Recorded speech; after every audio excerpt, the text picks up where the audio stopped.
Hey Dad, what's today's daily crypto news? Well, the idea, like you saw in the title there, XRP to 38,000%. Does that sound ridiculous?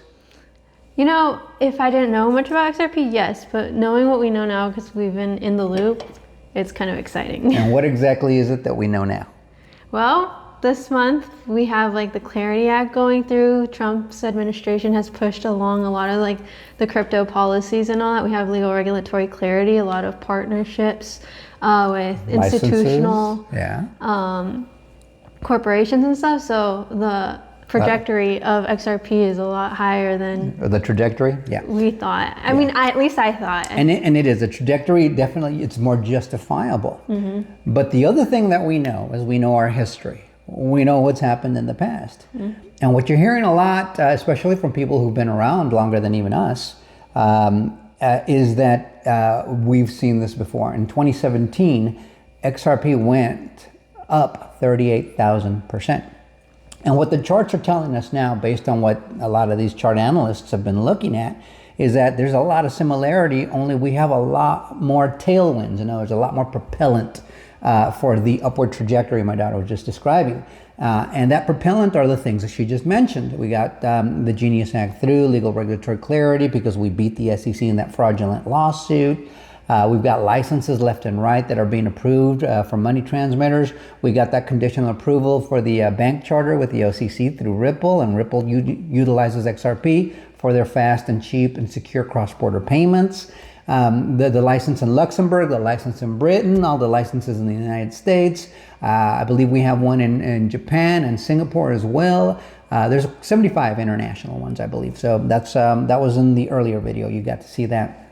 So broad-based adoption and integration. We've got consumer-facing, institutional-facing applications. And so there's a lot to justify a much higher growth potential that could happen pretty quickly, actually. But let's take a look at history. Here, Bank XRP reminds us that in 2017, the rise of XRP, the run was legendary. January 1st, it was 0.006 cents. Gosh, I wish I would have bought in then. Oh, yeah. June 1st, it was 24 cents. And then December 31st, it was $2.30. The total gain was 38,000%. Now, this has happened, guys. It's already happened once. And this was long before we had all this propellant, right? A pro-crypto president, a digital asset reserve, a pro-crypto czar, stablecoin act, clarity on the horizon, all the licenses, the legal regulatory clarity, yada, yada, yada. All the Ripple acquisitions. This is long before any of that. All right, so Bank XRP goes on to say, in just 12 months, XRP, back then in 2017, turned a $1,000 investment into over $380,000. One of the greatest single-year performances in financial history, and it is. It's amazing what you can do with this. Do not fool yourself into thinking that cannot repeat with an even better forward-looking situation that we have today. So he says, in 2017, XRP experienced one of the most explosive price surges in cryptocurrency history, driven by the broader crypto bull market, growing interest in Ripple's payment solutions, partnerships, and massive retail speculation, especially in December of that year. So this goes on to say that XRP started the year at around 0.006 cents early January 2017, with some sources citing about 0.0063 to 0.0064 cents. By the end of December of 2017, it closed at approximately $2.30, which some reports noting about $1.98 to $2.30 depending on exact exchange data and timing. This represented a massive increase, roughly around 38,000% from start of the year to end of the year. From 0.006 cents to $2.30 is about a 383 times rise. So that rose by that, or 38,233% gain. Yep, a 383x rise is amazing. And so it has happened before, guys. It's not out of the question. And the situation is much better, far more positive and more concrete today for the digital asset XRP than it was back then. And so, is this out of the question?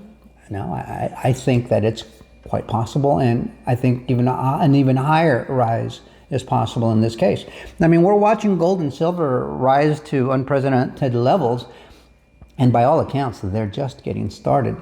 But we all know good and well that you can back money with metals, gold and silver, but man, it's not practical to use that little pieces of metal to transact on a daily basis. It's impractical. This makes more sense. Yes, especially if you're talking about international commerce, which we're a global country, a global world now. I'm sorry, Jesus, I'm stumbling here. It must be all the sugar in the 7-Up.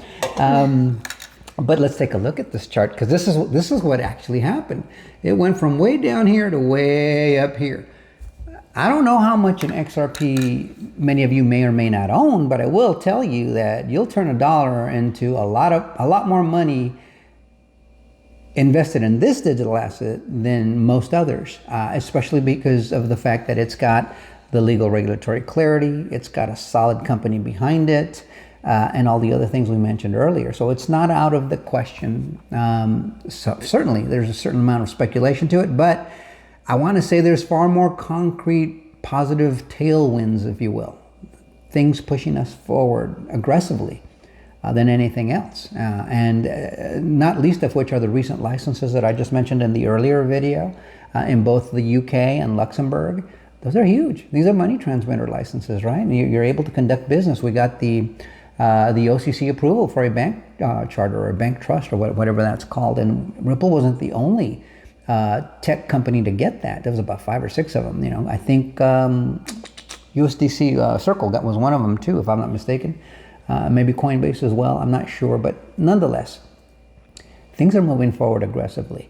And this Stablecoin Act or this Clarity Act is a big deal. I'm going to do another video telling you, or at least kind of giving you a little bit of an example of why the banks are objecting to it so much. And I think it'll make sense to you. But in the meantime, let us know what you think about all this information in the comments. Like, share, subscribe, and bookmark. And until next time. Adios, amigos.